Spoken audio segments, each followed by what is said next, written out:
Okay, everybody, let's circle on back and sort of formally begin the class.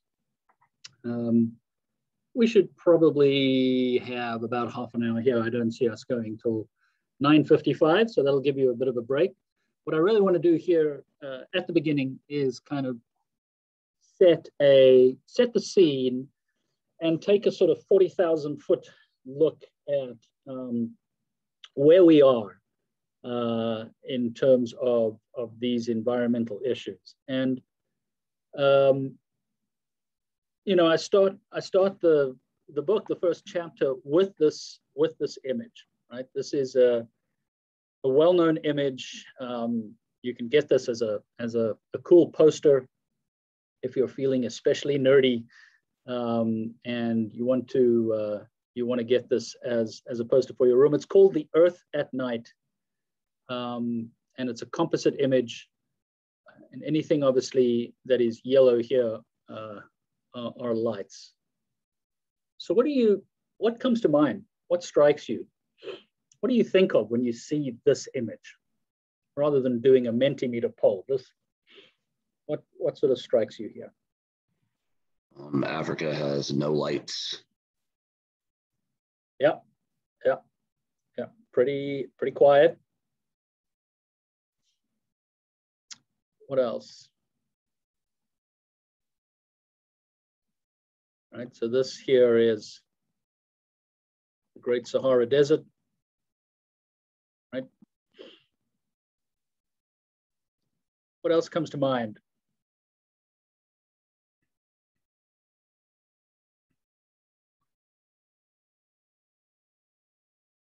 The lights match up with like dense population clusters. It's like pretty much the same as like a population density map, with the exception like some areas of China. It looks like. Yep, absolutely, right. So you see the industrial Northeast, and you see major urban centers here in the United States, right? They line up. Here is the Johannesburg area in South Africa, right? Alexandria and Cairo along the Nile, obviously Europe, and so on. There's a very close correlation here to population, right? Light pollution, Claire put humanity's footprint, Errata puts population density. Absolutely, right? All of those are true. I see energy use for sure, and a huge spatial disconnect, right? In some parts of the world, just as Jacob pointed out with Africa. So the kind of leading question here, I guess, or the one I want to start with, is if this image is indeed reflective of population density, like Errata puts in the chat, and I agree, I would argue that it is, then are humans the primary driver of what we are seeing in terms of environmental change? Are we a significant enough force that we are the primary driver, right? Not just a driver. Clearly, I would argue that humans are playing a role in environmental change, whether that is accumulation of waste, change of temperatures, loss of trees and biodiversity, or however one wants to quantify it. But are we the primary driver? You know, a couple of years ago, we witnessed despairing images of wildfires in Australia, okay? And this is a photograph of one of those wildfires. Australia burned all the way from south of Brisbane down towards Melbourne, right? Heartbreaking scenes of loss of life, loss of property, koala bears, animals being burnt.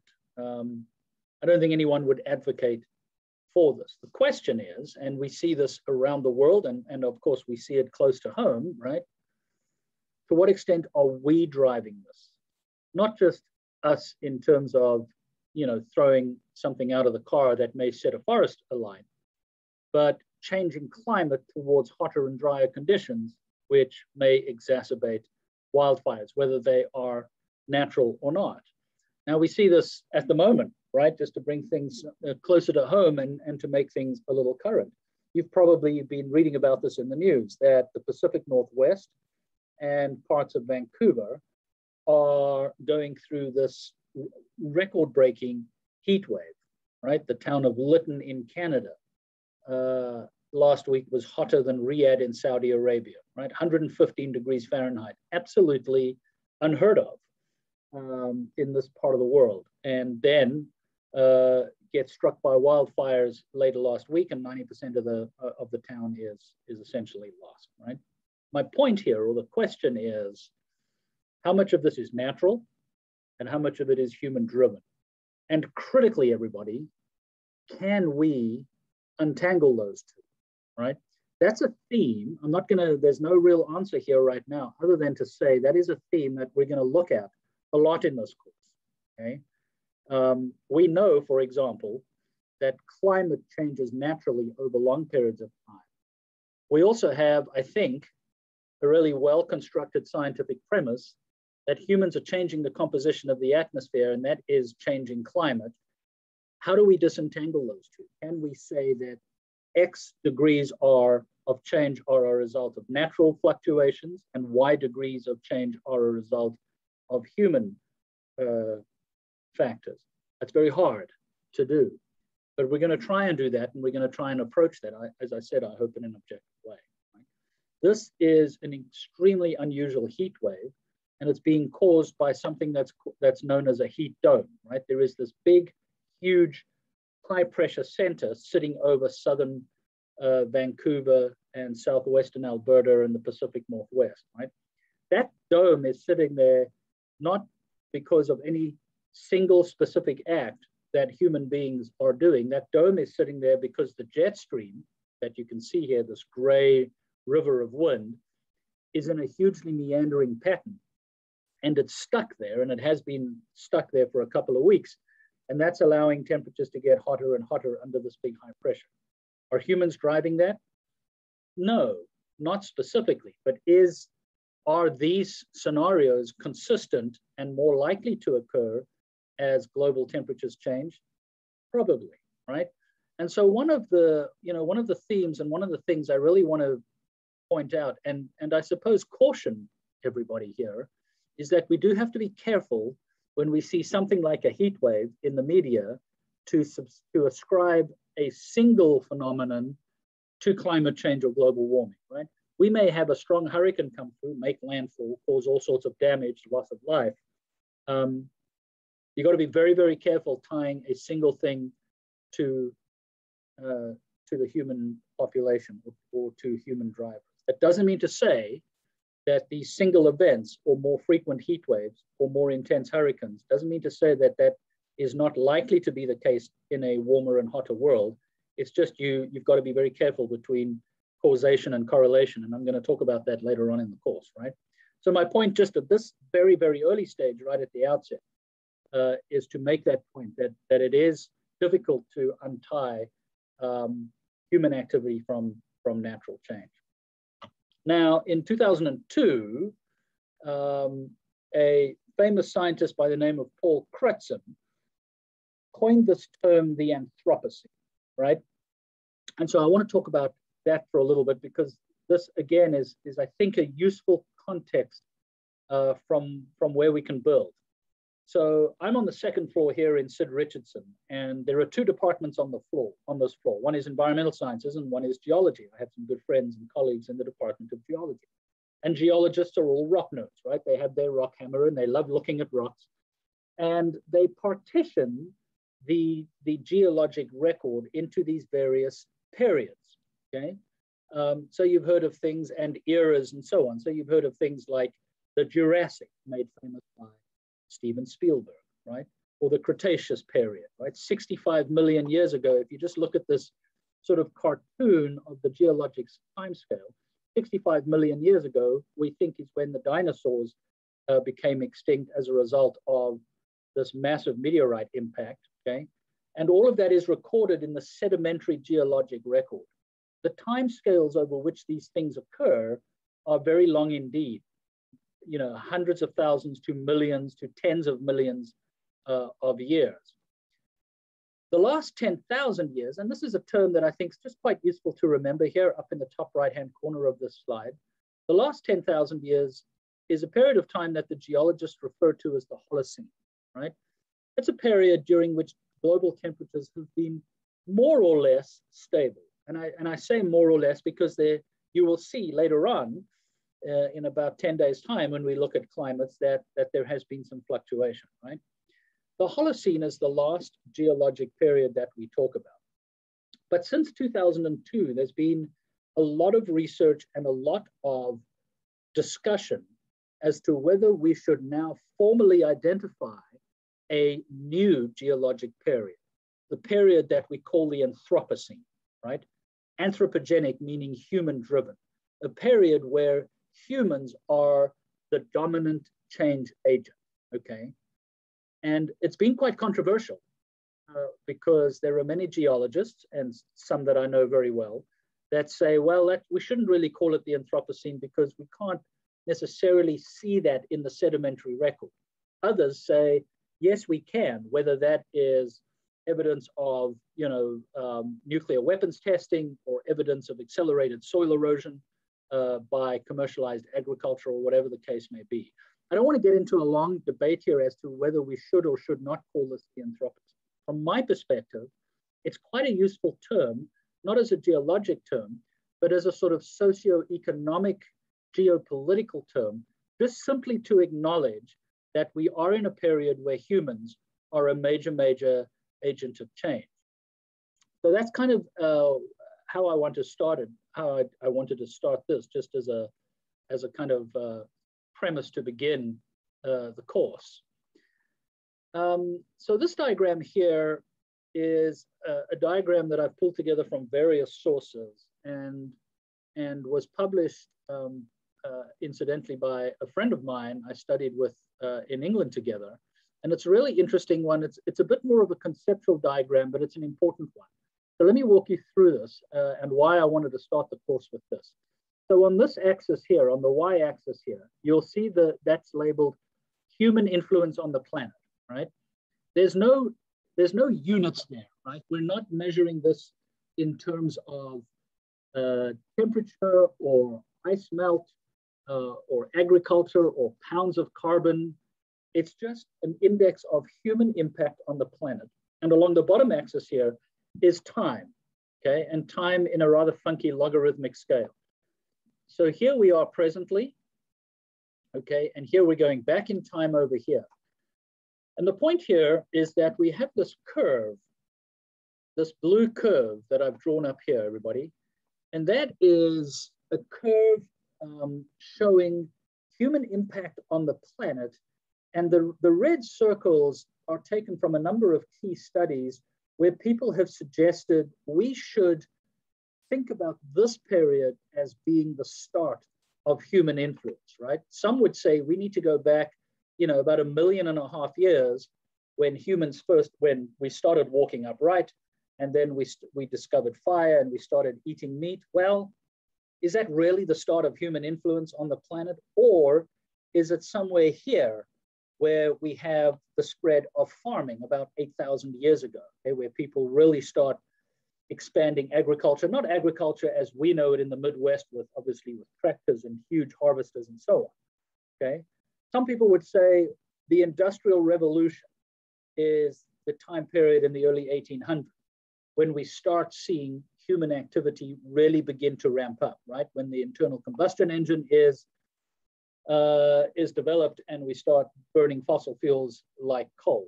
Others would argue that the Anthropocene, if indeed we should call it that, should start here, as I mentioned just a few moments ago, with nuclear weapons testing in the 1940s, where you can actually measure the radioactive material that has fallen out from human activity due to nuclear testing. My point is that none of these are really correct. None of them are incorrect.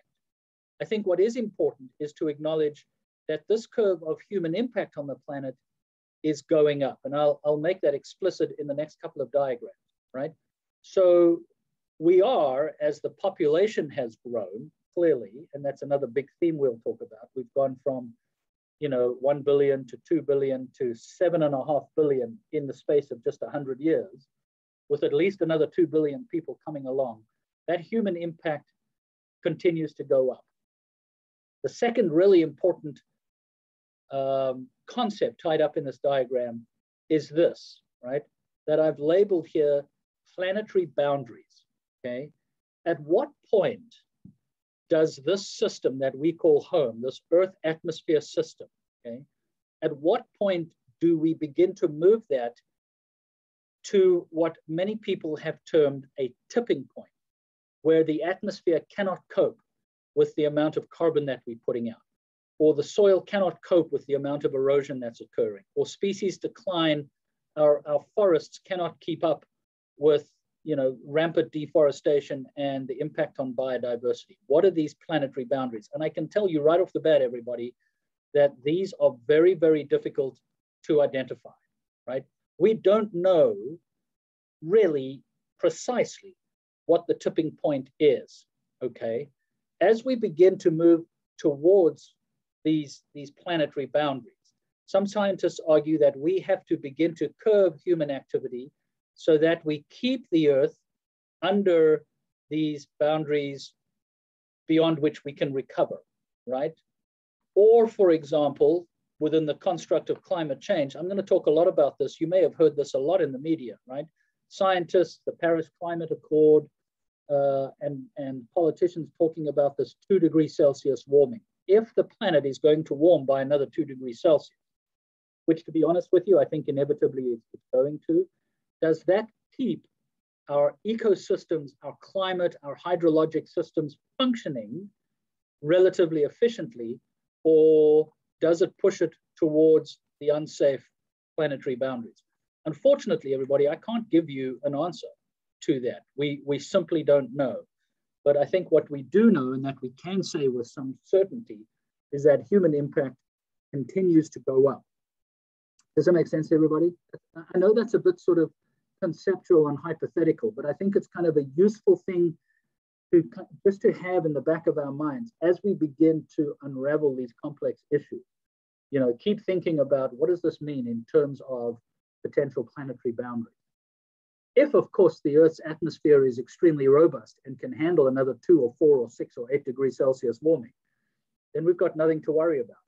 But if it isn't, then we do have something to worry about. And that's something that we're going to have to talk about quite a bit over the next 3 weeks, right? Again, please interject if you have anything to comment or to think about. Would you say that it's, because the talk is that it's human driven, but would you say some of it is actually that we are removing some of the boundaries that nature has in place? Like, for instance, when Harvey hit Houston, they showed the graph of how much the change had gone in the construction of new neighborhoods and stuff like that, and how much they had eliminated the wetlands, which would have held the water. And since they took that out, that's what kept that flooding kind of in there. So would you say that, like, some of it also is we're just taking away the natural barriers that are in place for these things to, so that's so that's a really astute observation, man. Absolutely, right? So the human impact in its broader sense, includes many, many things. One of the greatest impacts we've had on the planet is the appropriation of land for agriculture and the conversion of natural soils and forests into urban areas, right? So yeah, you look at a city like Houston, which is, my wife is a Houstonian, and gotta love that Houston traffic, lots of highways, lots of impervious surfaces, and when you look at the loss of wetlands all along the Texas-Louisiana coastline, especially Louisiana, right? The reclamation of natural estuaries and wetlands for agriculture. Hey guys, let's drain them and turn them into agricultural land. Those wetlands and all of those estuaries and bays, as you say, are absolutely the first line of defense against hurricanes, right? So it becomes what we call a positive feedback loop, right? An exacerbating snowball effect, a positive feedback loop. So as a human impact, you change the nature of the boundaries by changing the nature of the landscape and by reducing that first line of defense. But you're also potentially changing the climate, causing larger category, more frequent category 3 and 4s to come on shore. And then, oh, by the way, instead of having 1 billion people on the planet, you've got almost 8 billion of which the vast majority live within 30 minutes of the ocean, right? You look at a city like Louisiana that's built below sea level, and you kind of go, you know, what are we doing here? Why are we building cities? Why? Because we like to live on the ocean, right? We like to live near the water. So your point is well taken, and I couldn't agree more that those planetary boundaries, they're not externally thrust upon us, right? To some extent they are, but we are changing them internally as well by our human activity. Great point. Yep. So when we look at this blue curve ramping up, here's another way to look at it, right? I've just chosen 6 here, and I guess we're waiting. So this was an interesting, really important paper that came out in early 2000 and then was updated in 2012. And I hope the author will update this again to show the 2010s, the past decade. But I've chosen from this paper that came out a little while back, I've chosen 6 kind of human indices, right? Population, GDP, primary energy use, fertilizer, water use, transportation. You could put any number on here, right? These are socioeconomic things and sort of broadly looking at where there is data going back kind of 300 years, right? So population, we have a pretty good idea of what population has done. The point here is I've drawn a dashed line in 1950, and we can go round and round when we think the Anthropocene started, right? We can go back 1 million years, we can go back 10 years. But there is now a really strong consensus emerging that when we look at human impact on the planet, right? And things like Matt brings up, that the post-World War II period, we come out of World War II in 1945, and the Western economies begin to take off dramatically, right? That is known, that period following World War II is known as the Great Acceleration, okay? So that's worth noting. The Anthropocene is this umbrella term looking at the period of greatest human activity, whenever that is. The Great Acceleration refers to the post-World War II economies, right? So you can see that GDP begins to fly. Energy use, yeah, energy use is going up from the Industrial Revolution, and some would argue that that should be the start of the Anthropocene, as I've mentioned. But post-World War II, it ramps up, right? Fertilizer consumption, you know, water use, transportation. You could put the number of McDonald's restaurants, whatever you want, on these socioeconomic indices, okay? Start really from the Great Acceleration. And what you see here is really what this course is about. This is 6 ecological environmental responses, right? So on the left here is, top left is carbon dioxide concentration in parts per million. Don't worry about that unit. I'm going to explain all of that as we get deeper into the course. Top right is methane concentrations in parts per billion. Stratospheric ozone loss as a percentage. Surface temperature, that looks like a funky little diagram here. The surface temperature line is the 0 degree line, means the 20th century average, right? So post 1950, we've seen a ramping up of global temperatures. You can see the others: ocean acidification, tropical forest loss, right? These two, that diagram there on socioeconomic indicators, and this diagram here on environmental indicators, is really the focus of the course, right? To what extent are the socioeconomic drivers driving the ecological response, and where are we moving in terms of those planetary boundaries? I hope that sort of makes sense. Let's look at an example, right? So this is an example that as I've said, is close to my heart because of what we're doing in South Africa. This is the latest assessment, and I'll come back and we'll look at this in quite a bit of detail when we look at biodiversity. This is the latest assessment from the IUCN, right? The International Union for the Conservation of Nature. It's part of the United Nations, and they assess the world species. And they look at the world species and they determine whether those species are under threat, okay, or not. If a species is not threatened, right, like the grackle, it's not threatened, right? You go outside on any spring morning and there are hundreds of thousands of grackles sitting on telephone poles.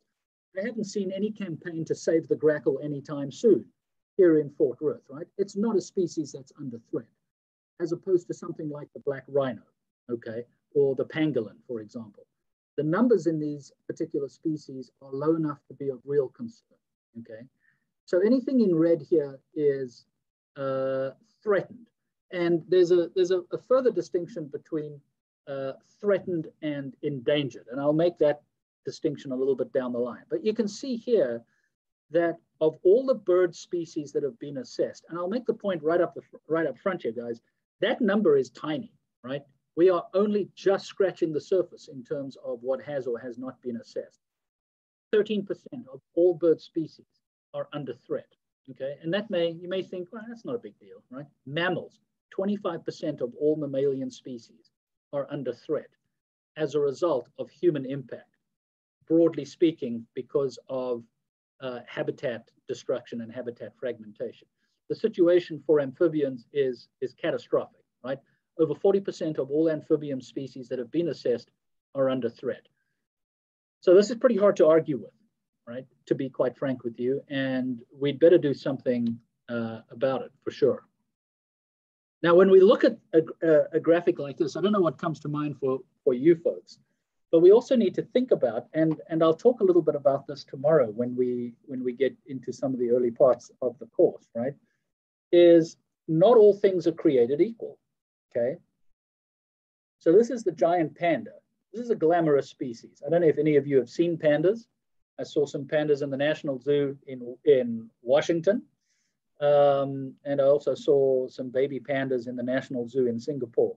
I mean, there's nothing cuter than a baby panda, right? Absolutely extraordinary creatures. They cost a fortune, not to buy if you're a zoo owner, but they cost a fortune to keep and to manage because they only eat one species of vegetation, okay? My question would be, like the rhino question I posted, you know, how would the world function if all the pandas died, right? Well, you know, it would probably function just fine, right? But what does that say about us as a species if we just throw up our hands and say, well, we can't afford to save pandas, so we should let them die? And who gets to make those decisions, right? Those are some really difficult ethical questions that are built around this theme that we'll pick up tomorrow on environmental ethics, okay? Because I'll give you the sort of take-home Cliff Notes version right now, everybody. There is not enough money being spent on conservation to save all the world's species. There just simply isn't, okay? It's very expensive to save the world's species, and we frankly cannot do it. So how do we decide how to spend our conservation dollars? That's something we're going to explore in this course, right? Some of the other themes that we're going to look at in this course that just frankly seem completely unacceptable to me. Almost 1 billion people are seriously undernourished, right? The latest stats out of the Food and Agriculture Organization from the UN is that about every 5 seconds, a child dies of hunger. In the year 2020, I mean, that is mind-blowing to me, right? I don't know how many of you last went without a meal, okay? I know I haven't. Okay? Sometimes I get peckish when my son says to me, Dad, I'm starving. I go, no, Liam, you're not starving. You're probably feeling hungry or a little peckish, right? But there are millions and millions and millions of people that go to bed at night starving. And they go to bed at night hungry and undernourished, not just in faraway places, but here in the United States as well, right? And that's in no way to try and lay out any guilt trip on anybody in a course like this. This is just a fact, right? How do we deal with an issue like this? You know, we have seen an enormous stress on farms and farming. One of the things that we will look at in this course early on, as it is linked to population, is there a food crisis, right? Why are 1 billion people hungry? Is it because we're not producing enough food? Well, there's great evidence to suggest that there's plenty of food being produced, right? But it's just not getting to the people who need it. We've had a huge impact on our water resources by the amount of fertilizer we've used. I've already made this point that we have appropriated huge areas of land to agriculture, right? Both commercial scale agriculture and small scale agriculture. And one of the themes that we will pick up on later on in this course is, what has the impact been on our soils? Now, I know that soils and soil erosion doesn't sound like an especially glamorous topic, right? Particularly in a summer course. You're probably thinking, oh, seriously, we're going to talk about soils? Yeah, we are, right? Because we have lost an area the size of China and India combined to soil degradation and soil erosion just in the last 60 years. And that's enormously difficult to rehabilitate and bring back, right? So that's an area that is often overlooked. And then finally is this one. This is kind of just the last theme I'll throw out there. 1 in 5 people don't have access to electricity on the planet. Think about that for a moment, right?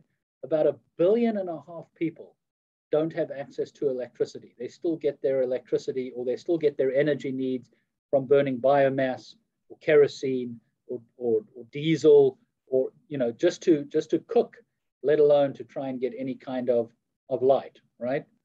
And we know that economic development and bringing people out of poverty is intimately tied to being able to deliver efficient, affordable, reliable, environmentally safe electricity. And yet we still have over 1 billion people that don't have access to that. So the question I'll leave you with this morning, or I'll get you to think about this, and then I'll make a couple of final points before we wrap up, is how do we manage this, guys? How do we manage the commons, right? Not just our backyard, not just the TCU campus, or not just, Tarrant County or Texas. How do we manage this global commons, given the inequities in the access to things like clean water and food and energy and wealth and so on, right? It's again, it's a very, very difficult question to look at. One of the people I admire most, maybe the person I admire more than anybody, is someone who became president of our country in 1994, President Mandela. This is just one of the quotes from one of his writings. Overcoming poverty is not just a gesture of charity, it's an act of justice. It's the protection of a fundamental human right, the right to dignity and a decent life. And when we look at the environment and the environmental issues that we're going to talk about in this class, okay, it's very tempting to think things are just terrible and it's all doom and gloom, right? And people are hungry and they don't have access to electricity, and that's all true. But there's a whole lot of things that are getting better, right?